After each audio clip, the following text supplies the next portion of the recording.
Hi. Sorry. Please introduce yourself. My name is Tyler and I am a YouTuber. Brianna, and I work in the financial industry. And my name's Anise Armstrong. I'm a freelance model. My name is Lex Lene. I'm an actress, a model, content creator, and all things in between.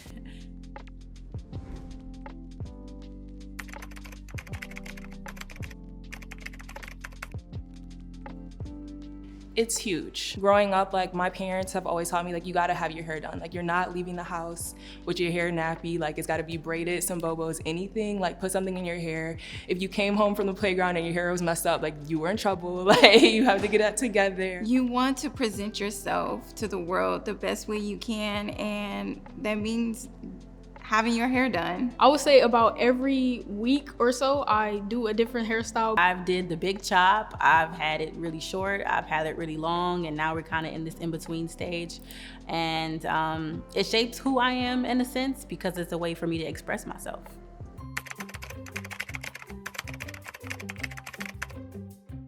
Yes, I have actually used a relaxer when I was about 7 years old because all of the girls in school, their hair was very straight and long, and I wanted to be like them because I felt like that was the standard. Begged my mom to give me a relaxer. She didn't want to agree to it at first because she knew it would mess up my hair, but I thought that was the best thing for me at the moment, which I found out later on that it made my hair fall out.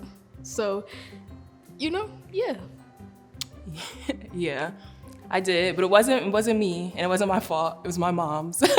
Love her, but like I think at the time they just didn't know how to do my hair. My hair type specifically is 4C, so it's really thick, really fine. Like all this is not mine. Like I used relaxers from like second grade up into my freshman year of college. I got into relaxers because when I was a little girl, I loved Disney princesses and I wanted to look like them, and I didn't look like them. So when I got the green light to get perms, I didn't look back.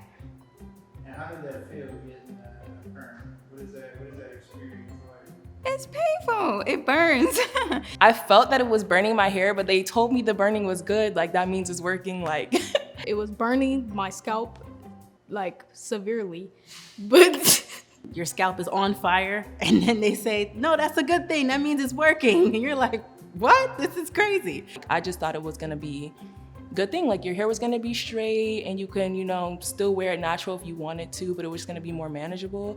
I had no idea all my hair would fall out. Like I wish I did because I would have never did it.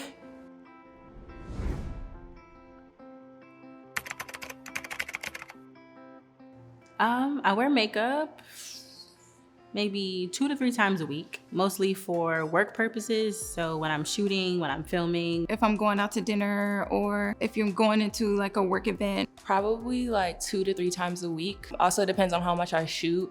When I'm shooting, like I'm always wearing makeup. Sometimes I have 2 shoots a day, so I have to change. But yeah, anywhere from 2 to 3 times a week. Over the summer, maybe a little bit more if I'm like doing things, going out with friends, but that's about it.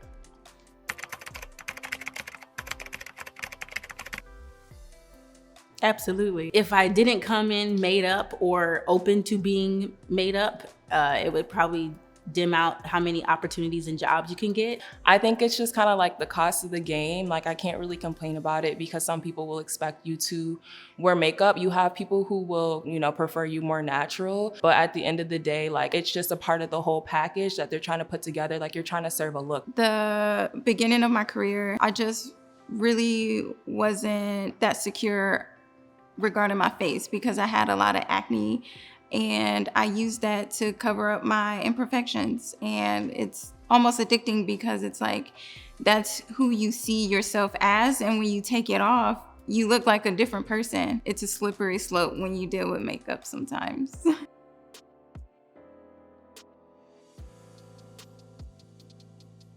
you go. it's Bluetooth. Yes. Yeah.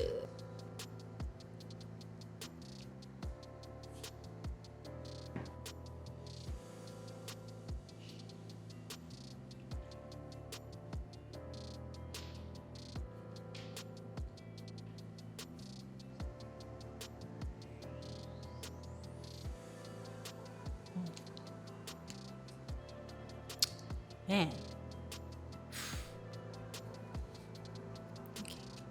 What do First of all, it's very informative, but I learned a lot. I'm very shocked, and something in there triggered me a bit. I got a little trigger in there. So I was diagnosed with endometriosis, I want to say last August. And so there's a lot of like truths and facts and myths to endometriosis, but that video specifically just kind of like, gave me another fact about something and kind of made something make sense. Long story short, my mother, her mother, and her mother were all diagnosed with endometriosis. So we thought that this was something transitioned just through genetics. But now I'm seeing that you can get exposed to that through the foods, the products, and all types of stuff. So now I'm like, is it a genetic thing or is it the stuff that I'm consuming and using? I think it's very alarming because we're just so unaware of what can be hidden in the daily products that we use. I honestly didn't expect that. Like, I didn't expect it to be as serious, I guess. I was seeing that there's some serious lasting effects, like especially when it comes to things that are important to me, because I want to have kids someday, and hearing that could lead to like infertility, that's a little scary, and it makes you want to take a step back and really think about like what you're using and what you're doing. Cause I never even thought to check for any EDCs. I don't look for anything. I just pick up the makeup that looks like it's gonna be the closest to my skin tone, or the hair product that looks like it's gonna do something. But outside of the name, I never really thought to like look beyond that. You know, definitely take the time to stop and think, cause that was a lot.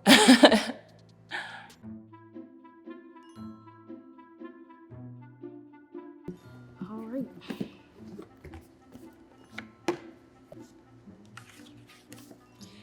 Which of the following can be potential symptoms of EDC exposure? A, fatigue and low energy.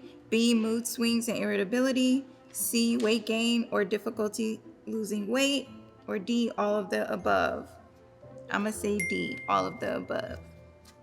EDCs can enter the body through which routes? A, inhalation. That's not how you say it. Is that how you say it? That sounds so weird. Inhalation. Yeah. B, ingestion. C, skin contact. Or D, all the above. I'm gonna go with D, all the above. True or false? EDCs can be found in marijuana. I mean, I don't know anything about marijuana, so I would say false.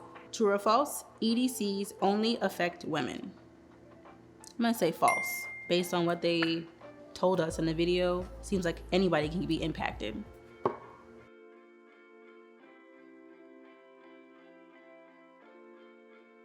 So how do you think you did on the quiz? I might have got a B+. I think I did okay.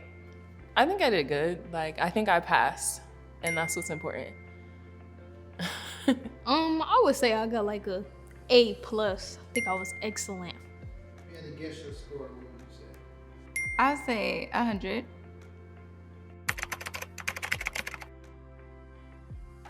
I did. At the end of the day, it's probably best to read your labels because people can tell you what is safe, but you should probably verify for yourself. There's a lot of things that are in the canned goods. There's stuff in the good old green marijuana, food products. I didn't even know about makeup. Lots of stuff that I need to go back home and go through my cabinet and check it out.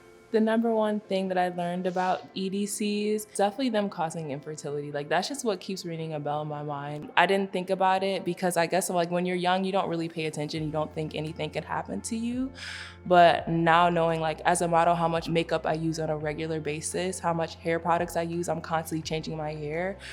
I really want to focus more on doing things that are better for me and what's going to work out for me in the long term, rather than just saying, forget it right now because I'm good right now.